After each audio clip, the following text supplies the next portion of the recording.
পহেলগাম কাণ্ড থেকে অপারেশন সিঁদুর দেশপ্রেমের জোয়ারে গোটা দেশ শাসক বিরোধী ঐক্যবদ্ধ পাক সন্ত্রাসের মোকাবিলায়। ঠিক সেই সন্ধিক্ষণে ভারতের অর্থনীতির উলফলন নিয়ে নীতি আয়োগের ঘোষণায় উদ্বাহ উচ্ছ্বাসে মেতেছে মোদি বাহিনী। জাপানকে সরিয়ে ভারত নাকি চতুর্থ বৃহৎ অর্থনীতির অধিকারী, এই দাবি অর্ধসত্য। দেশের আমজনতার করুণ ছবিটা কি এতে ঢাকা পড়বে, উঠছে প্রশ্ন। নীতি আয়োগের সিইও বি.আর. সুব্রমণিয়াম দাবি করেছেন, ভারত দুনিয়ার চতুর্থ বৃহত্তম রাষ্ট্রের মাইল ফলক ছুঁয়ে ফেলেছে।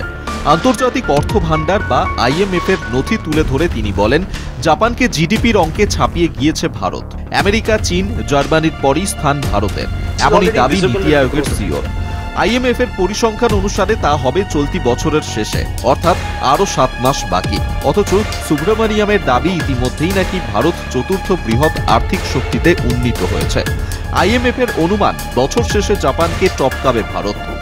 নীতি আয়োগের দাবি 2025 সালে ভারতের জিডিপি 4.187 লক্ষ কোটি ডলার অর্থনীতিতে পৌঁছে গিয়েছে।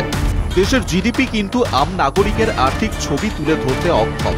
চরম আর্থিক বৈষম্যের কারণে ভারতের মুষ্টিমেয় ধনকুবের পুঁজিপতির হাতে দেশের সম্পদ কেন্দ্রীভূত। আম আদমির ক্রয় ক্ষমতার নিরিখে তাদের জীবনযাত্রার মান নির্ধারণ করা হয়। জনতার মাথা পিছু আয়ের ওপরেই নির্ভর করে তার আর্থিক ক্ষমতা। সির্ফ জিডিপির ঊর্ধ্বগতিতে তা ধরা পড়ে না বলেই বিশেষজ্ঞ মহলের মত, বরং উল্টে ধনবণ্টনের বৈষম্যই প্রকট হয়ে পড়ে ক্রমবর্ধমান জিডিপির সুবাদে। ভারতের সঙ্গে জাপানের জিডিপির যেভাবে তুলনা টানছে বিজেপি সরকার, তা চরম বিভ্রান্তিকর।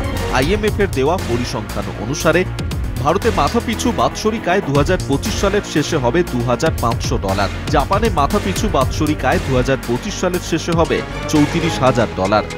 বর্তমানে ভারতের মাথাপিছু যা আয় তা জাপানে 5-এর দশকে ছিল।